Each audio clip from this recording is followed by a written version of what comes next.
जय हिंद, वंदे मातरम। दोस्तों, आज के इस वीडियो में हिंदी साहित्य के ऐसे 50 प्रश्न हैं जो पूरे हिंदी साहित्य को खत्म करेंगे।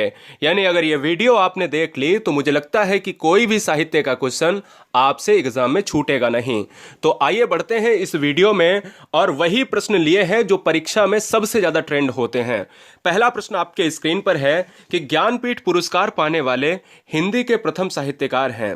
याद रखिए, वीडियो में हर क्वेश्चन के 4 ऑप्शंस हैं और हर प्रश्न के लिए 10 सेकंड मात्र मिलेंगे। वीडियो बहुत सुपर फास्ट है। देखिए, पहला प्रश्न आपके स्क्रीन पर कहता है 4 ऑप्शंस में, क्या ज्ञानपीठ पुरस्कार सुमित्रा नंदन पंत को मिला था? तो मैं कहता हूं बिल्कुल सही बात है। सुमित्रा नंदन पंत को 1968 में, ध्यान दीजिएगा, 1968 में सबसे पहले ज्ञानपीठ पुरस्कार मिला था। और वो अगर कृति पूछी जाए तो देखिएगा, चिदम्बरा कृति। क्या है? चिदम्बरा कृति के लिए सबसे पहले मिला था। एक और क्वेश्चन बनता है यहां पर, अगर हम ज्ञानपीठ पुरस्कार के क्षेत्र में जाते हैं तो दूसरा क्वेश्चन रामधारी सिंह दिनकर से बनता है। देखिए, ज्ञानपीठ पुरस्कार के लिए सुमित्रा नंदन पंत पहले कवि हैं जो चिदम्बरा के लिए 1968 में प्राप्त करते हैं। इसके अलावा आपको 2 क्वेश्चन और याद रखने हैं कि एक रामधारी सिंह दिनकर की कौन सी कृति पर ज्ञानपीठ पुरस्कार मिला है और दूसरा महादेवी वर्मा जी की कौन सी कृति है उस पर ज्ञानपीठ मिला है। रामधारी सिंह दिनकर को भारतीय ज्ञानपीठ पुरस्कार उर्वशी कृति पर मिला है। याद रखिएगा, उर्वशी भी रामधारी सिंह दिनकर की है, कुरुक्षेत्र भी रामधारी सिंह दिनकर की है, परशुराम की प्रतीक्षा और रश्मि रथी भी। ये 3 क्वेश्चन और एक्स्ट्रा में आपके हो गए, रामधारी सिंह दिनकर की रचनाएं हैं। एग्जाम में आए तो मार दीजिएगा।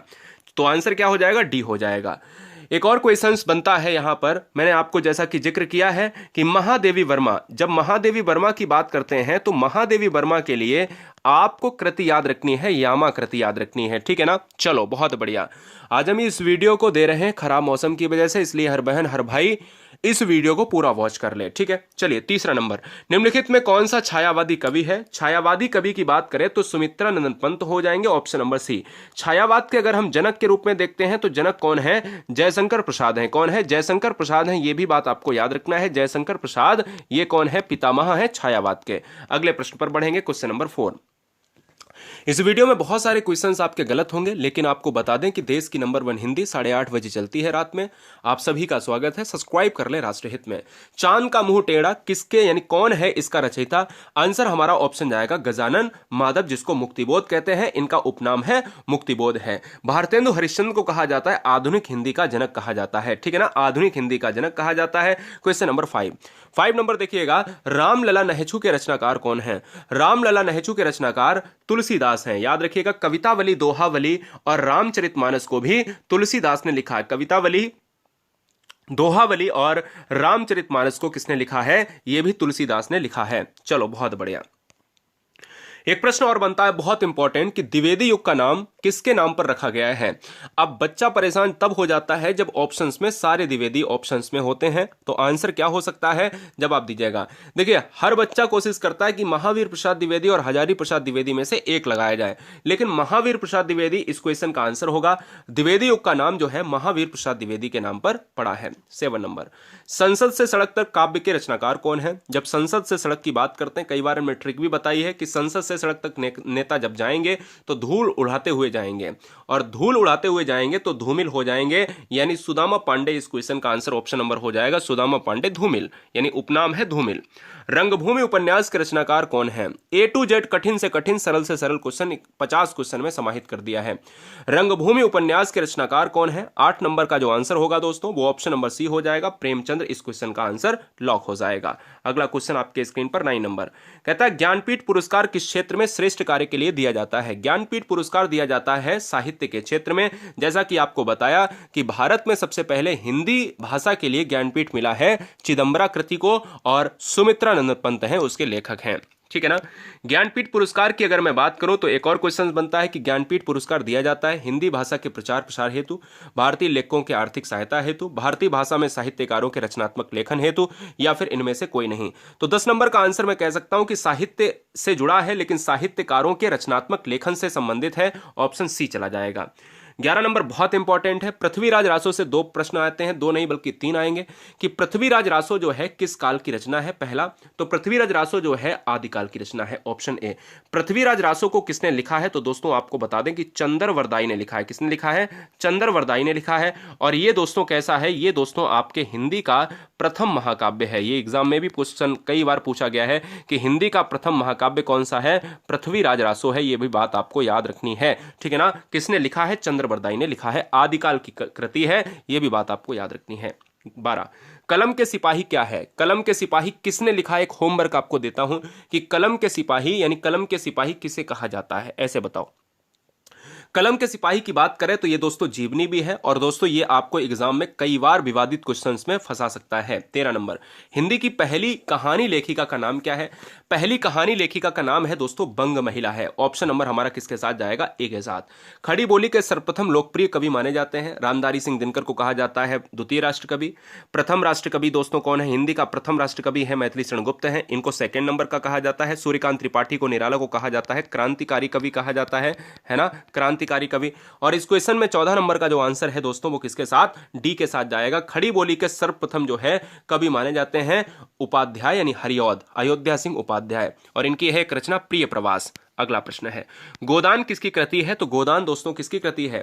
प्रेमचंद्र की कृति है। गोदान की बात करी जाए या गबन की बात करी जाए या मैं कह सकता हूं निर्मला की बात करी जाए, क्या निर्मला की बात करी जाए या ये सभी अगर देखा जाए तो एक अधूरा उपन्यास आपको याद रखना है कि अधूरा उपन्यास है मंगलसूत्र। क्या है? मंगलसूत्र किनका अधूरा उपन्यास है? ये दोस्तों आपका ऑप्शन नंबर बी, ठीक है ना। चलो अपभ्रंश का वाल्मीकि किसे कहा जाता है? अपभ्रंश का वाल्मीकि 16 नंबर का इस क्वेश्चन का आंसर हो जाएगा डी के साथ, स्वयंभू के साथ होगा। ऑप्शन नंबर हमारा 4 हो जाएगा, यानी स्वयंभू को कहा जाता है, अपभ्रंश का वाल्मीकि कहा जाता है। चंद्रवरदाई किसके दरबारी कवि थे? चंद्रवरदाई जो है किसके दरबारी कवि थे? मैंने कहा चंद्रवरदाई की बात करें तो पृथ्वीराज रासो आदिकाल में लिखा है। चंद्रवरदाई किसके दरबारी कवि होंगे तो आपको पता होना चाहिए कि 17 नंबर का जो आंसर है वो डी, पृथ्वीराज रासो जो है किनके चित्र पर यानी चलचित्र पर वर्णन करता है, किनके ऊपर जीवनी है? पृथ्वीराज चौहान के ऊपर, इसलिए पृथ्वीराज चौहान के नाम से पृथ्वीराज रासो बन गया। मलिक मोहम्मद जायसी को जायसी कहा जाता है। मलिक मोहम्मद जायसी की एक रचना एग्जाम में बहुत आती है, याद कर लो, पद्मावत। क्या आती है? पद्मावत जो है रचना है पद्मावत, और एक रचना और है अखरावट। क्या है? अखरावट। ये रचनाएं हैं 2 जो एग्जाम में सबसे ज्यादा पूछी जाती हैं। मलिक मोहम्मद जायसी को जायसी इसलिए कहा जाता है, क्या है? 18 नंबर का आंसर सी, जायस नामक स्थान के निवासी होने के कारण जायसी कहा गया। रीतिकाल का वह कौन सा कवि है जो अपनी मात्र एक कृति से हिंदी साहित्य में अमर हो गया? रीतिकाल की बात करें तो क्वेश्चंस बनेंगे 2। एक क्वेश्चन ये बनेगा कि बिहारी जो है किस कवि का, किस काल का है, यानी बिहारी जो है किस काल के कवि हैं? बिहारी जो है रीतिकाल के कवि हैं। एक प्रश्न और बनेगा कि हिंदी साहित्य में कौन सी ऐसी कृति लिखी है? तो बिहारी सतसई। क्या लिखी है? बिहारी सतसई एकमात्र कृति को लिखा है, तो हमने कहा अमर हो गए। बहुत बढ़िया। कठिन काव्य का प्रेत किसे कहा जाता है? 20 नंबर आपके स्क्रीन पर है। कठिन काव्य का प्रेत किसे कहा जाता है? तो मैं कहता हूं 20 नंबर का आंसर डी, केशव दास को कहा जाता है। चिंतामणि दोस्तों नहीं, केशव दास इस क्वेश्चन का आंसर होगा। Very very most important, Keshav Das इस क्वेश्चन का होगा। हिंदी के कठिन काव्य का प्रेत केशव दास। हिंदी साहित्य के आधुनिक काल को इस नाम से अविहित किया जाता है। आधुनिक काल की बात करी जा रही है, आधुनिक काल की बात करी जा रही, ध्यान दीजिएगा, उसे कहा जाता है गद्य काल कहा जाता है। Option number D. हिंदी साहित्य में प्रयोगवाद के प्रवर्तक का नाम, वेरी वेरी मोस्ट इंपॉर्टेंट है, प्रयोगवाद के प्रवर्तक का नाम है अज्ञेय है। और अज्ञेय की बात करें तो नदी के द्वीप एक रचना है। नदी के द्वीप जो है क्या है? नदी के द्वीप एक रचना है, याद रखिएगा। अज्ञेय दोस्तों ऑप्शन नंबर बी है।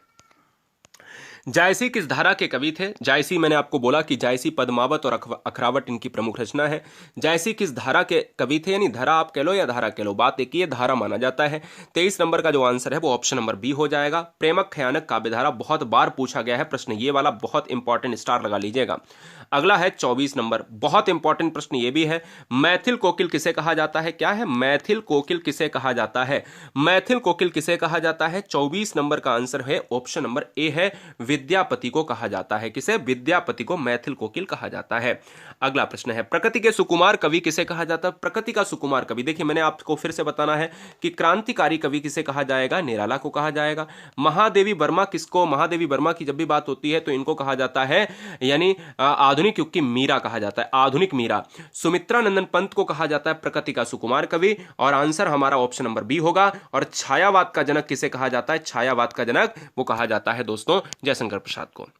कथा सम्राट किसे कहा जाता है? जब कथा सम्राट की बात करें 26 नंबर, कथा सम्राट किसे कहा जाता है? तो 26 नंबर का आंसर हो जाएगा ऑप्शन नंबर ए हो जाएगा, प्रेमचंद्र, गोदान गमन, ईदगाह, कफन इत्यादि लिखने वाले। बाल चित्रण में कौन सा कवि श्रेष्ठ है? बाल चित्रण, देखिए कई बार बाल चित्रण को कबीरदास ने भी किया है, लेकिन बाल चित्रण में सूरदास जो है श्रेष्ठ माने जाते हैं। आइए, रश्मय सिद्ध किसका उपनाम है? एक उपनाम है रश्मय सिद्ध, रश्मय सिद्ध किसका उपनाम है? 28 नंबर का जो आंसर होगा वो ऑप्शन नंबर हमारा डी चला जाएगा, जयशंकर प्रसाद। जयशंकर प्रसाद को रश्मय सिद्ध कवि कहा जाता है।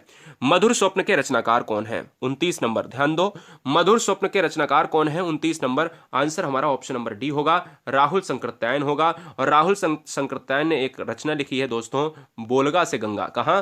बोलगा से गंगा दोस्तों, कई बार एग्जाम में ये भी ट्रेंड हुआ है, बोलगा से गंगा जो है रचना लिखी है। मैं जल्दी लिख रहा हूं, आप परेशान ना हो, क्योंकि आपको लग रहा होगा कि राइटिंग सर कैसी बन रही। मैं कहता हूं क्विक रिवीजन है, स्मार्ट रिवीजन है, साहित्य को एक बार में खत्म कर लेते हैं। तुलसी और सूर्य की रचनाओं के आधार पर रस कितने? देखिए रसों की बात करें तो रसों के जनक हैं भरत मुनि। कौन है? भरत मुनि है। और रसों की बात करें तो भरत मुनि ने 8 रसों को दिया है। तुलसी और सूर्य की रचनाओं के आधार पर रस हैं 11 हैं, यानी 8 रसों को दिया है भरत मुनि ने, जो भरत मुनि किसके जनक हैं? रसों के जनक हैं। कलम आज उनकी जय बोल, जला अस्थियां बारी बारी, चिटकाई जिनमें चिंगारी। ये पंक्तियां हैं, और इस पंक्तियों के लेखक कौन है? ये पंक्तियां भी एग्जाम में नए बदलते ट्रेंड के अनुसार पूछी जा रही हैं। रामधारी सिंह दिनकर की पंक्तियां हैं, जिन्हें क्या कहा जाता है? रामधारी सिंह दिनकर को हिंदी का द्वितीय राष्ट्रीय कवि। अगला, हिंदी भाषा की बोलियों के वर्गीकरण के आधार पर छत्तीसगढ़ी बोली है। देखिए बोलियों की बात करें तो भारत में अगर हिंदी में देखा जाए तो बोलियां कितनी हैं? एग्जाम में पूछा गया है डायरेक्ट, 18 बोलियां हैं, आपको मारना है कितनी है? 18 बोलियां हैं।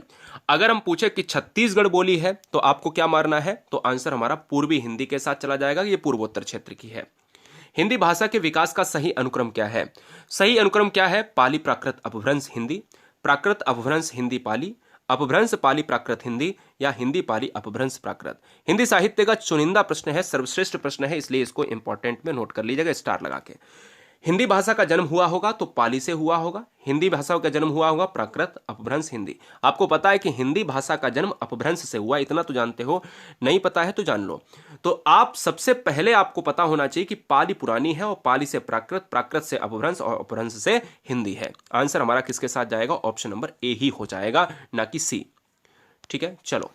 हिंदी खड़ी बोली किस अपभ्रंश से विकसित हुई है? तो जब अपभ्रंश की बात करें, देखो पहली बात तो हिंदी जो है किससे विकसित हुई है? अपभ्रंश से विकसित हुई है, यही तो है ना। और अब पूछ रहा है कि कौन सा अपभ्रंश, तो ये अगर एग्जाम में पूछ लिया जाए तो 34 नंबर का जो आंसर है वो सौरसेनी अपभ्रंश हो जाएगा। अगला, भारतीय संविधान की 8वीं अनुसूची में भाषाओं की संख्या कितनी है? 14, 15, 18, 22। पूरा आंसर ऑप्शन नंबर डी 22 के साथ हो जाएगा। बोलियां हैं 18, और 8वीं अनुसूची में भाषाएं कितनी हैं? 22 हैं। दोस्तों यहां पर गुरुजी वर्ड एग्जाम स्टडी प्लेटफॉर्म को लाइक जरूर कर लें, और पहली बार कोई बहन हमारी है, कोई भाई है, सब्सक्राइब कर लें। हिंदी का क्लास टाइम जो है आपका लाइव है 8:30 बजे है ना। चलो बहुत बढ़िया। हिंदी की आदि जननी किसे कहा जाता है? आदि जननी कहा जाता है संस्कृत को कहा जाता है। ऑप्शन नंबर हमारा ए हो जाएगा। 37 नंबर आपके स्क्रीन पर है, आपको लॉक करना है। 37 नंबर कहता है निम्नलिखित में से कौन सी भाषा भारोपीय परिवार की भाषा नहीं है? भारोपीय परिवार में हिंदी, मलयालम, गुजराती, मराठी, कौन सा ऑप्शन नहीं होगा? 37 नंबर का जो ऑप्शन होगा वो ऑप्शन नंबर सी मलयालम के साथ जाएगा। यही नहीं है, बाद बाकी सारी भारोपीय परिवार की हैं। कबीर को भाषा का डिटेक्टर किसने कहा? तो कबीर को देखिए भाषा का डिटेक्टर किसे कहा जाता है? तो आंसर होगा कबीर। किसने कहा है? 38 नंबर, तो आंसर हो जाएगा option number A Hazari Prasad. अगला, इनमें से कौन ज्ञानपीठ सम्मानित रचनाकार नहीं है? ज्ञानपीठ से सम्मानित कौन सा ऑप्शन नहीं है? रघुवीर चौधरी देखिए ज्ञानपीठ पुरस्कार से सम्मानित हैं, ये बात आपको याद रखनी है। राजेंद्र शाह भी है, पन्ना लाल भी है, लेकिन मृदुला गर्ग नहीं। ये क्वेश्चन थोड़ा सा कठिन था। प्रभावती किसकी रचना है? ये भी क्वेश्चन आपसे गलत होगा, लेकिन आपको याद कर लेना है। 40 नंबर, 10 क्वेश्चन बचे हैं, देख लो, चाहे कठिन हो चाहे सरल हो। आंसर हमारा सी हो जाएगा, सूर्यकांत त्रिपाठी निराला, जिनको कहा जाता है हिंदी का क्रांतिकारी कवि कहा जाता है। हिंदी दिवस किस दिन मनाया जाता है? हिंदी दिवस मनाया जाता है आपका 14 सितंबर को। और अगर आपको विश्व हिंदी दिवस की बात करनी है, विश्व हिंदी दिवस यानी जब भी हम विश्व में हिंदी की बात करते हैं तो आपको पता होना चाहिए हम 10 जनवरी को मनाते हैं। किसको? 10 जनवरी को मनाते हैं। अगला, विकास की दृष्टि से प्राकृत की पूर्वकालीन अवस्था बताओ, बताइएगा, जवाब दीजिएगा। बहुत बढ़िया। हाँ भाई 41 नंबर आपने लगा नहीं पाए, 14 सितंबर। हाँ ठीक है, चलिए 42, विकास की दृष्टि से प्राकृत की पूर्वकालीन अवस्था का नाम क्या है? तो 42 नंबर का जो आंसर जाएगा वो ऑप्शन नंबर किसके साथ? ए के साथ चला जाएगा, पाली के साथ। अगला, आधुनिक हिंदी साहित्य का पितामह किसे कहा जाता है? आधुनिक हिंदी को किसने नई दिशा दी है? आधुनिक हिंदी को भारतेंदु हरिश्चंद्र ने नई दिशा दी है, और भारतेंदु हरिश्चंद्र को हिंदी का पितामह कहा जाता है। और आपको याद रखना है कि रामचंद्र शुक्ल ने चिंतामणि को रचना को लिखा है। चिंतामणि एग्जाम में बहुत पूछा जाता है, चिंतामणि और रश्मिमांसा। अगला, ठेठ हिंदी का ठाठ किसकी रचना है? ठेठ हिंदी का ठाठ दोस्तों आपको बता दें, ठेठ हिंदी का ठाठ अयोध्या सिंह हरिऔध की रचना है। अयोध्या सिंह का उपनाम है हरिऔध। अगला, वीसल देव रासो के रचयिता कौन है? 45 नंबर। वीसल देव रासो के रचयिता है नरपति नाल्य हैं, और नरपति नाल्य दोस्तों किस आंसर की तरफ चले जाएंगे? ऑप्शन नंबर सी के साथ, चंद्रवरदाई। चंद्रवरदाई आपको पता है, एग्जाम में कई बार पूछा जाता है दोस्तों कि ये बताओ जागनिक की कौन सी रचना है। हाँ कमेंट करो। चंद्रवरदाई आपको बताया है कि पृथ्वीराज रासो जो है, हाँ पृथ्वीराज रासो जो है किसने लिखा है? किसने लिखा है? मैंने कहा दोस्तों लिखा है आपका चंद्रवरदाई ने। जागनिक की बात करें तो जागनिक बता दीजिएगा। हाँ बताओ, बहुत बढ़िया, चलो। हाँ वही 12 वर्ष लैकूकर जीवे, जागनिक की जो है प्रमुख वो है, क्या है, लाइन है। आला खंड जो है कवि जागनिक की है। आइए, खड़ी बोली हिंदी में सर्वप्रथम रचना करने वाले कवि का नाम क्या है? खड़ी बोली की बात करें तो आपको जवाब देना है। हाँ खड़ी बोली की बात जब भी करते हैं तो खड़ी बोली क्या विद्यापति, खुसरो, जायसी? क्या आंसर होगा? तो आंसर 46 नंबर का क्या हो जाएगा? बी ऑप्शन हो जाएगा, खुसरो हो जाएगा। क्या हो जाएगा? बी ऑप्शन हो जाएगा। ये बात आपको याद रखनी है। चलिए अगला क्वेश्चन है 47 नंबर। अजात शत्रु किसकी रचना है? अजात शत्रु 47 नंबर देखिए, 47 नंबर देखिए, अजात शत्रु किसकी रचना है? तो अजात शत्रु है जयशंकर प्रसाद की है। ऑप्शन नंबर हमारा किसके साथ? डी के साथ जाएगा। अजात शत्रु पूछे, स्कंद गुप्त पूछे, क्या स्कंद गुप्त पूछे, और चंद्रगुप्त पूछे, क्या है? चंद्रगुप्त पूछे। एग्जाम में कई बार प्रश्न आने वाला प्रश्न है। 48, आधुनिक हिंदी गद्य का जन्मदाता किसे कहा जाता है? 48 नंबर का आंसर है ऑप्शन नंबर हमारा बी चला जाएगा। आधुनिक हिंदी के लिए भारतेंदु हरिश्चंद्र इस क्वेश्चन का राइट आंसर होगा।